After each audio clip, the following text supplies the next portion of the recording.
Você já imaginou a sua vida sem sabões, sabonetes e detergentes? Logo pela manhã, assim que acordamos, normalmente, a primeira coisa que fazemos é lavar o rosto com sabonete. Usamos sabão para lavar roupas e calçados, e sabões e detergentes para lavar as louças. Quando vamos ao banheiro, lavamos nossas mãos e tomamos banho usando sabonete. Enfim, existe infinidade de utilidades para o sabão, e o seu uso já se tornou questão de higiene, necessidade e até de saúde. Mas quando surgiu o sabão? O sabão surgiu de forma gradual ao longo da história da humanidade, e sua produção é uma das atividades mais antigas realizadas pelo ser humano. Os primeiros registros de um material semelhante ao sabão atual foram encontrados em uma placa de argila de aproximadamente 2.800 anos antes de Cristo, na região da antiga Babilônia, que hoje corresponde à região do Iraque. Os primeiros sabões eram misturas de gorduras de animais, sebo, como material graxo, com as cinzas de madeira que possuem substâncias alcalinas. Se não houvesse cinzas, evaporavam-se as águas de rios e costumavam ser alcalinas, como as águas do rio Nilo no Egito. A produção do sabão foi se desenvolvendo cada vez mais e ele passou a ser considerado um artigo de luxo nos séculos XV e XVI. Ele era produzido principalmente na França e na Itália. Um grande passo na fabricação comercial de sabão em larga escala ocorreu em 1791, quando o químico francês Nicolas Leblanc descobriu como fabricar o carbonato de sódio, denominado barrilha, reagindo o cloreto de sódio presente no sal comum de cozinha com a gordura. Isso foi um avanço porque a barrilha era bem mais barata e o sal existe em grande quantidade. Em meados de 1878, Harley Procter e James Gamble, dos Estados Unidos, conseguiram produzir o sabonete, cuja diferença de produção está na utilização de ácidos graxos mais puros. Hoje também se adicionam essências, corantes e substâncias branqueadoras como o dióxido de titânio. No que diz respeito à produção dos detergentes, ela se iniciou em 1890, quando o químico alemão Kraft descobriu que pequenas cadeias de moléculas ligadas ao álcool funcionavam como sabão. Durante a Primeira Guerra Mundial, houve falta de gordura para se produzir sabões na Alemanha, porque houve um bloqueio nos países aliados. Assim, em 1916, dois químicos alemães, Gunther e Hetzer, conseguiram desenvolver o primeiro detergente sintético de uso comercial, chamado Neccal. O nome do detergente vem do latim detergere, que significa limpar. Desde 1950, o detergente passou a ser fabricado tendo o petróleo como sua matéria-prima. Isso acontece porque a composição desses materiais é bem diferente da composição da água, o que dificulta que eles se misturem. Dizemos que as moléculas de água são polares, ou seja, elas apresentam partes que são carregadas, uma parte positiva e outra negativa. Já as gorduras e óleos são apolares, o que significa que suas moléculas não possuem carga. Assim, as moléculas polares da água não conseguem penetrar nas moléculas de gordura e arrastá-las. Outro problema é que nos líquidos existem forças de interação entre as espécies que os constituem, chamadas de forças de coesão. As forças de coesão se distribuem em todas as direções. No interior do líquido, as moléculas são atraídas para todas as direções pelas moléculas vizinhas, tornando a força de coesão quase nula. Já na superfície, as moléculas interagem apenas com as moléculas a seu lado e baixo. Como resultado disso, as moléculas da superfície ficam mais coesas que as do interior. Isso é a tensão superficial. A tensão superficial é uma película, formada pelas forças de atração entre as moléculas de água da superfície. Uma prova é que a água possui realmente essa película. É mostrada na imagem a seguir, em que um inseto consegue andar em cima da água.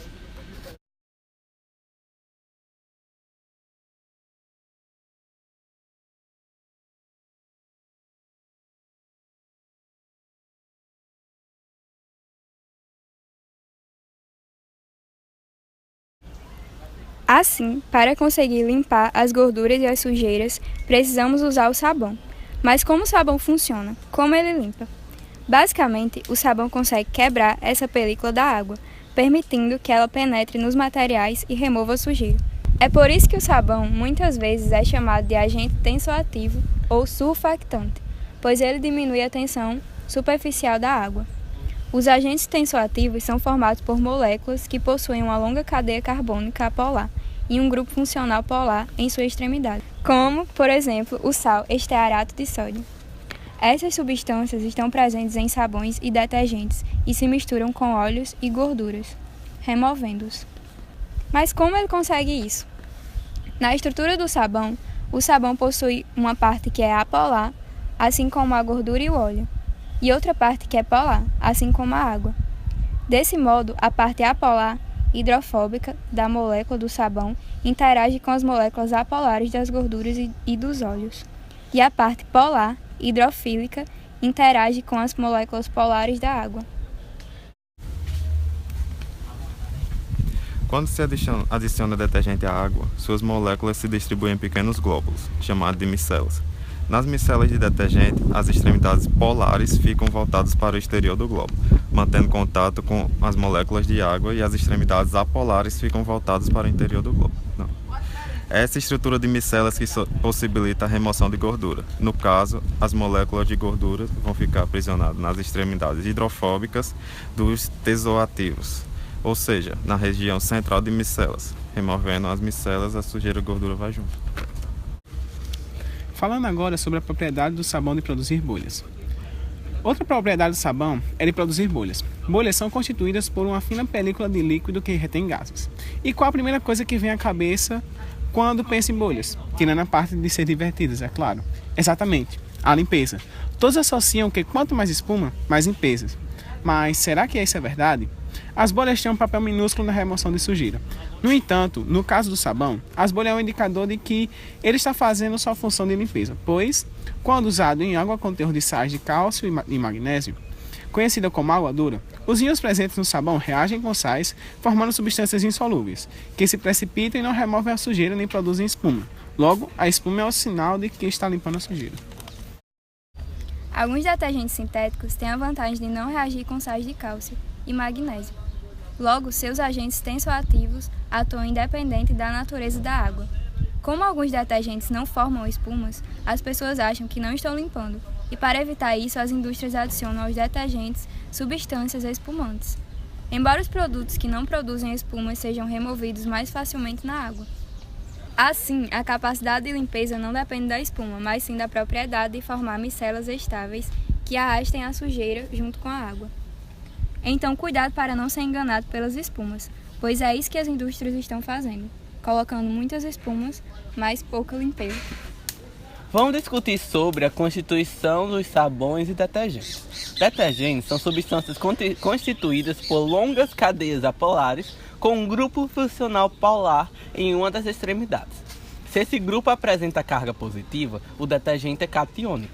Um exemplo é o brometo de metil etil hexadesil amônio. Se a carga é negativa, o detergente é aniônico, como o laureu sulfato de sódio. Esses nomes catiônico e aniônico vêm de cátion e óleo. Os sabões são um subgrupo dos detergentes, assim como os shampoos e cremes dentais. Então, todo sabão é detergente, mas nem todo detergente é sabão. Os sabões são sais derivados de ácidos carboxílicos de cadeia carbônica que contêm de 9 a 17 átomos de carbono ligados ao grupo carboxílico. Nesse caso, o átomo de hidrogênio ácido é substituído por íon sódio, potássio ou amônio. Há detergentes com cheiros diferentes e até detergentes que não possuem produtos... Há detergentes com cheiros diferentes e até detergentes que não possuem apenas a função de limpeza, e a eles são adicionadas substâncias que tornam o produto mais atraente ao consumidor. Como os detergentes que deixam a roupa mais branca para enganar o consumidor, fazendo o mesmo achar que está mais limpa, mas o mais branco não significa mais limpo. Os branqueadores ópticos são substâncias que absorvem radiação ultravioleta e emitem luz invisível, passando a impressão que o material está mais branco do que normalmente é.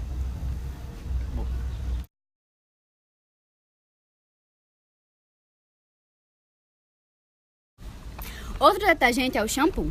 Na composição dele, existem dois tipos de substâncias fundamentais, detergentes e amidas. As substâncias detergentes retiram a gordura, mas ressecam o cabelo. E é aí que as amidas entram. Repõem parte da oleosidade, fazendo com que diminua o ressecamento. Mais um detergente conhecido é o creme dental, que é usado após as refeições. Os cremes dentais têm a função de remover as placas bacterianas, limpar e polir os dentes. Além disso, pode conter substâncias para prevenir cárie e tártaro. Um exemplo é o flúor, que é usado para prevenir cáries, mas não use demais, pois pode causar distúrbio visual. Vamos falar agora sobre estequiometria. Mas o que é estequiometria? Estequiometria é dada por cálculos que relacionam a quantidade de reagentes e produtos existentes no meio reacional e predeterminam a quantidade de produto formado. E assim evita excesso de reagentes em sua mistura, o que poderia causar dano até à nossa saúde. Esses conhecimentos estequiométricos são aplicados em muitas situações do cotidiano. Por exemplo, a quantidade de medicamentos que você deve tomar. Outro exemplo é o nosso experimento, pois para poder saber a quantidade de hidróxido de sódio e as quantidades de gorduras ideais para a formação de sabão, foi necessário utilizar esses mecanismos da estequiometria. Utilizar produtos químicos em quantidades erradas corremos riscos de obter resultados indesejáveis e desastrosos. E em alguns coisas simples, por exemplo, se 3 gramas de carbono se combina com 8 gramas de oxigênio para formar gás carbônico, 9 gramas de carbono irão se combinar com 24 gramas de oxigênio para formar esse mesmo composto. Nesse caso, podemos perceber que quando triplicamos o valor de um dos reagentes, devemos triplicar também a quantidade de outro reagente, se houver, para que a reação produza proporcionalmente a quantidade de produto.